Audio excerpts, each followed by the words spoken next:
Welcome back to Biblical Greek Tidbits.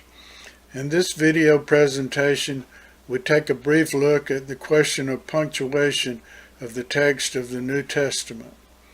As many people know, there was little punctuation used in writing the early Greek manuscripts of the Greek New Testament. For example, there was little to no spacing between the words. The fuller use of punctuation in manuscripts of the Greek New Testament came much later, around the 6th to the 10th centuries AD. Editors of critical New Testament texts and translators use, in addition to their subjective choices, knowledge of scribal habits and other criteria, both internal and external, on how to punctuate the text to make it more clear to readers. We first take a look at the references that I used in developing this presentation. Here's a list of references that I used in developing this presentation. If you want to take a closer look, just pause the video.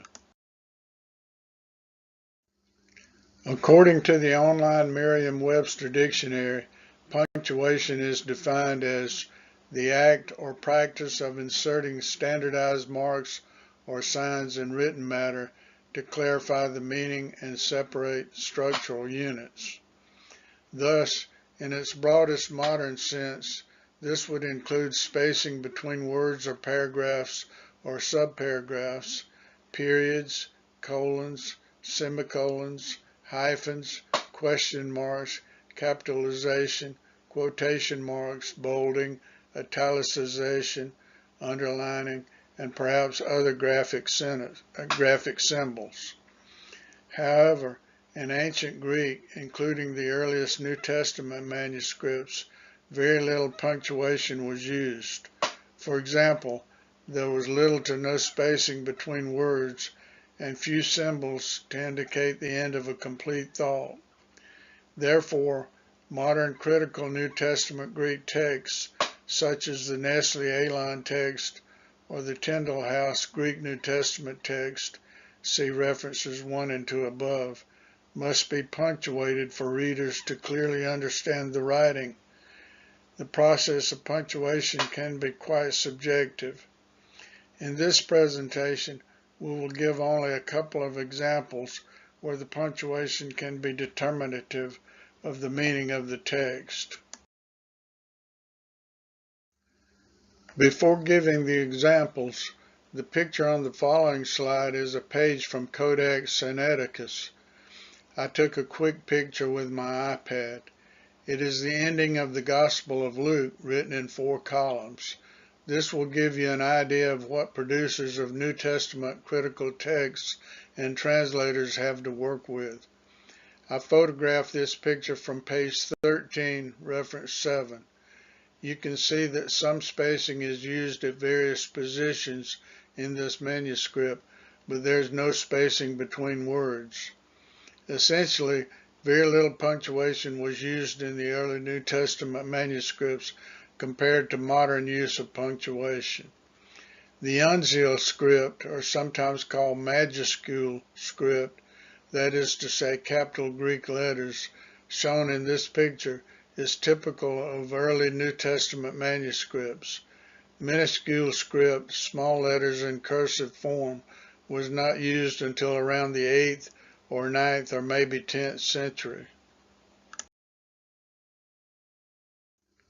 This picture is taken from reference 7, page 13. If you want to take a closer look, just pause the video. The first example is taken from the Gospel of John, chapter 1, verses 3 and 4.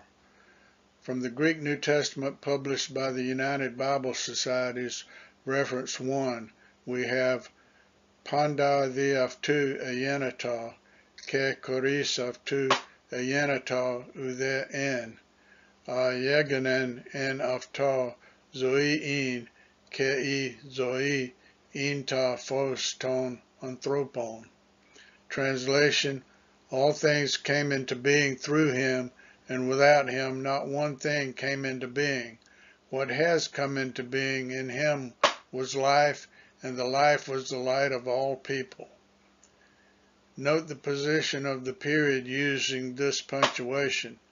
Another translation that uses similar punctuation is the second edition of the NLT, New Living Translation. From the Greek New Testament published by Tyndale House in Cambridge, England, we have Panda diavtu ayenato, ke korisavtu ayenato ude en yeganen, en avta zoi in ke I zoi in ta phos ton anthropon.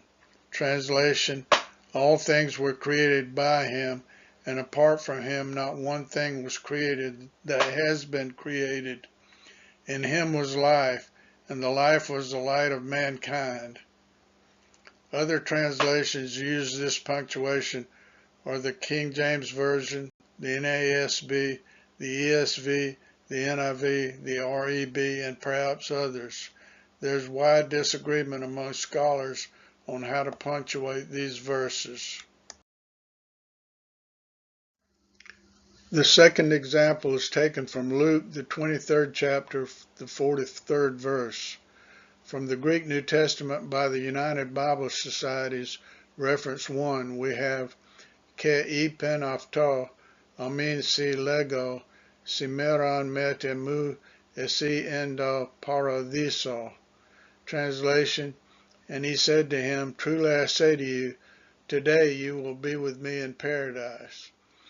All the Greek New Testaments listed in the references 1 through 6, punctuate this verse with the comma placed before Cimarron.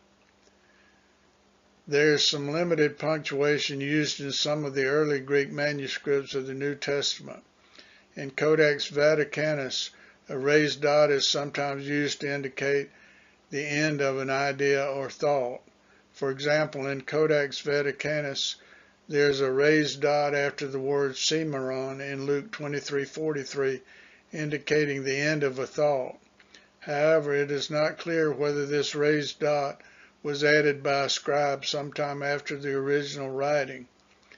Most modern translations, as well as the KJV, place the comma before Cimarron, but there are scholars who believe that the comma should be placed after Cimarron. Thus, the English translation would read something like, and he said to him, truly I say to you, today you will be with me in paradise. The New World Translation, including the 2013 edition, uses such punctuation. It is my belief, but I stand to be corrected, that Seventh-day Adventists also interpret this passage of Scripture with the comma following Cimarron.